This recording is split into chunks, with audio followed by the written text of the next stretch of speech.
Hello there, Khalid Amalwani here. Today we'll get started on downloading and setting up the Arduino software for your Arduino development purposes. Let's get started.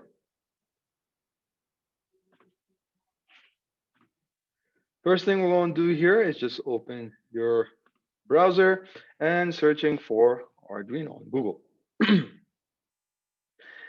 The first link you're going to see here is www.arduino.cc. That is the link we need, so we can just select on the first link, and then it will open up to the main web page here, which is just a few of the information, whether it's the blog, what the new development kits for Arduino and various features that they have. But what we're interested in here is hovering over Arduino, over software and selecting downloads.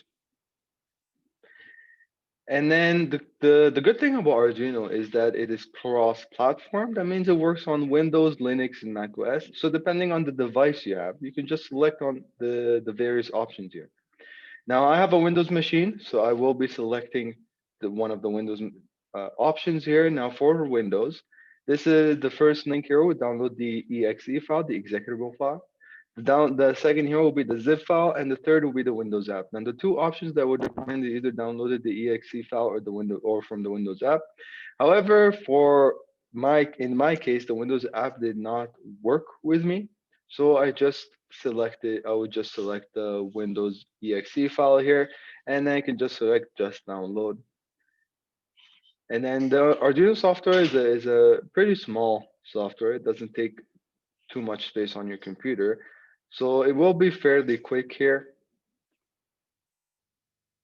It will open here and then accepting administrator privileges and just select yes.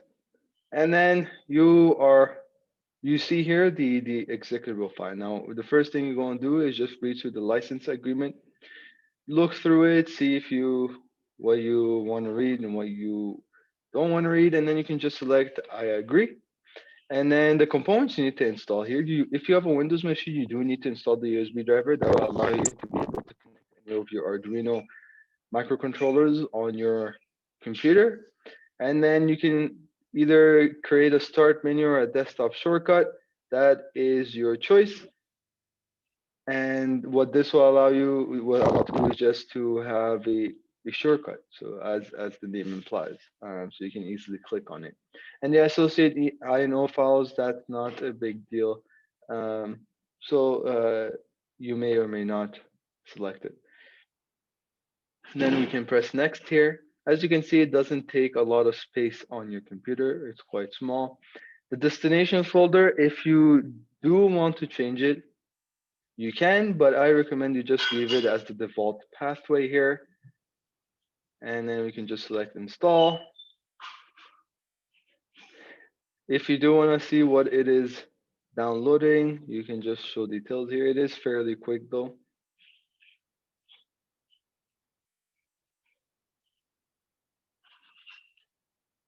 If you have a Mac OS or a Linux machine, the steps are the same. Just follow the prompts and you can just select install at the end.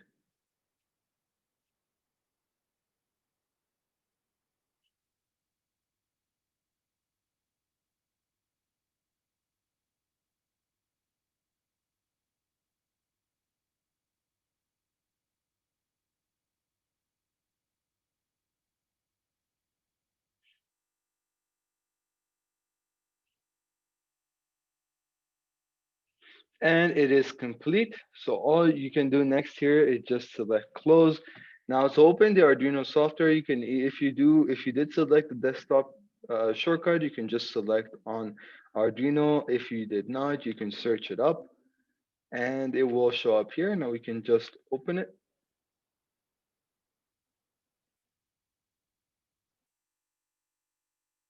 And this is the sketch window. The sketch window is the first thing you see in Arduino here. Now, if you do want to understand how the Arduino language works, you can just watch my next video here, which will explain to you how to code using the Arduino language. But first thing we need to do here is a bit of setup. So the first thing you need to understand is the tool under tools here. Depending on the board you have, Either if you have the Uno, which is the most popular board developed by Arduino and any other designer, as Arduino's is open source, any company can just copy the Arduino board and just make a knockoff from it. Anyways, so the Arduino Uno here you can is under the AVR boards, and you can just select Uno. If you do have the Mega, it's also under AVR boards under Mega or Mega 2560. So because I have a Mega, I'll select that. Now the difference in the Mega is it has another option here called processor. Keep it at Mega 2560. Do not put it at Mega 1280. It does change a few things, but just keep it that way. This one here. And then the board is selected. Now the port, if in this case here, my Arduino board is not connected yet, but if you do not know what COM your Arduino board in, sometimes it's the case where it won't show. What you should do is try every COM basically until it works. But in this case here, in many cases, you can just plug in your board, which I'm about to do. And my board is connected.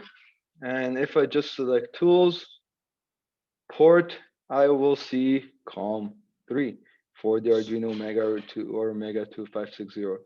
Now, let's say also that you just plugged in a board, you don't know what it is. You can just select get board info here. And oh, yeah, so my mistake. First of all, select the port, and then you can just select the get board info from port, and it tells you what it is. It's an Arduino Mega or Mega 2560. That means, let's say I did not know what board it was, and I selected the Uno by accident, and then I go get board info. It will tell you it's a Mega. So clearly, if I try and upload this, it will not work. So this is how the tools work here. This is the most important thing you'll need. The other options here that you will need on the tools also, it's quite important, is the manage library. The manage libraries is, as the name implies, is where you download your Arduino libraries. Now, in this case here, there's a few libraries that we need to install for development purposes, especially if you're going to use the illegal smart robot kit. In this case here, the first one we need or check if we have is the servo library. So if we just search on servo here, the one we need is the one, it's usually pre-installed, but it is worth checking. Now there seems to be an update. So I will show you how to properly update. So I'll not update here now, but I'll show you how to properly go through your updates in a second here. So that's the first one we need, the servo library. And I will be explaining the servo library in another tutorial video as well. So please check that out.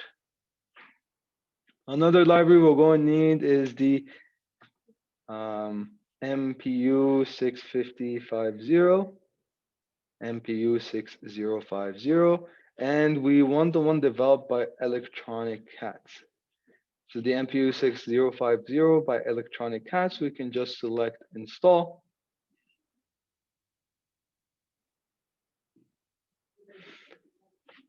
Those will be the two that you'll need for, as of the current moment, to be able to get started with the various projects that you will be working on. However, if you do feel to go above and beyond, as you can see, the libraries are plenty. There's plenty of libraries on here. So you can always check online, check various forums and see what you want to develop, and then download the library that you need. Now, most libraries are for sensor purposes. So for example, this one here is for the MKR environment shield. We don't have an MKR environment shield, but if you do get one, then you can use this library here. What the library allows to do, if it makes more sense, is that It's an easier way to code. What I mean by that is that in many sensors, code based on registers, right? You can access the register based on the Arduino.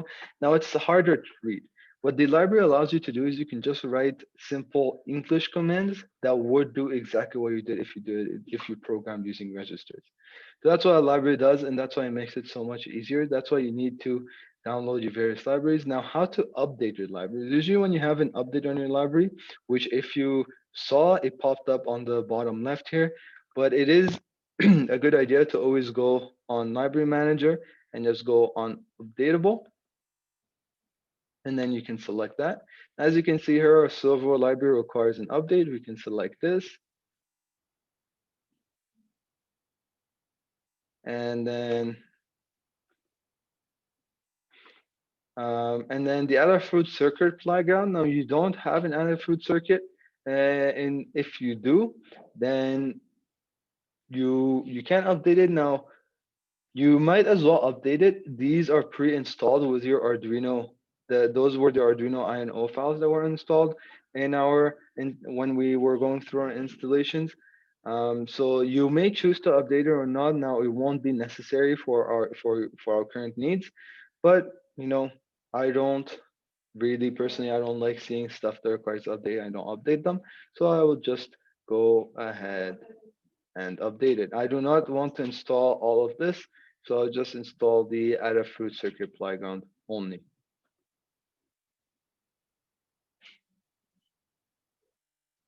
Okay, so that is the setup for tools here.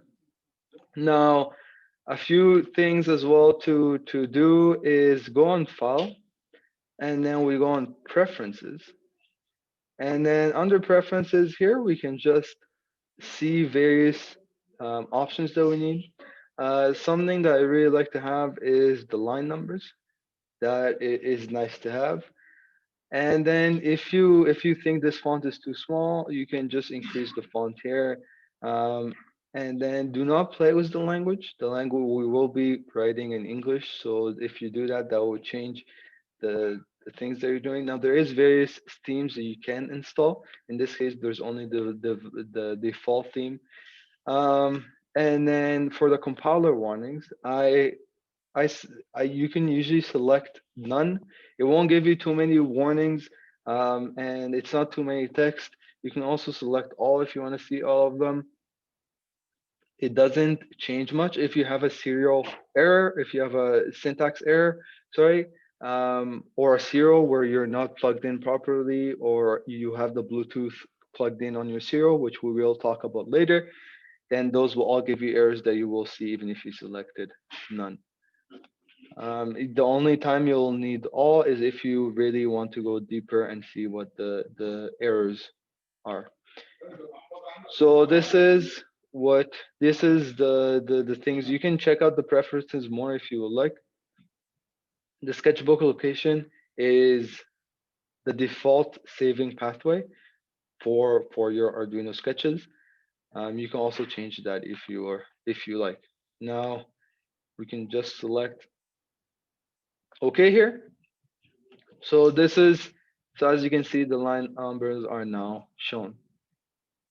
So last thing we need to do here is understand the various buttons on it. So this is the first button here is verify. So if I select on verify, what it does is whatever you have written, it verifies it as the name implies. So that means that it compiles the sketch, and then if there's no issues, it will say done compiling.